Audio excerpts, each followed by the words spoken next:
এখন আমি স্ন্যাক্স খাচ্ছি। এটা কিন্তু চিকেন পকোড়া নয়। তো চলো এই রেসিপিটা তোমাদের সঙ্গে শেয়ার করি।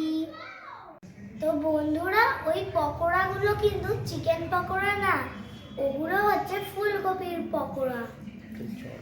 আর চলো তাহলে আমরা দেখতে থাকি। তো বন্ধুরা, আমার বাবা এই ফুলকপিগুলোকে প্রথমে একটু নুন দিয়ে জল দিয়ে ভাপিয়ে নিয়ে এবার একটা প্লেটে তুলে রাখছে।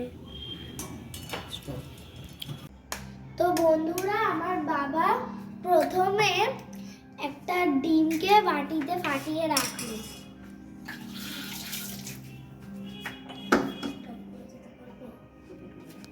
তারপর একটু নুন দিতে হবে।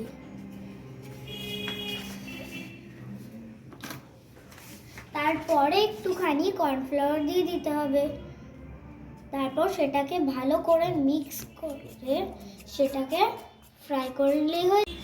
তো বন্ধুরা, কর্নফ্লাওয়ার আর ডিমের ব্যাটারটা রেডি হয়ে গেছে, আর কড়াইয়ে গরম তেলটাও রেডি হয়ে গেছে। এবার ফুলকপিগুলোকে ওই ব্যাটারে মাখিয়ে গরম তেলে একটু ফ্রাই করে নিতে হবে।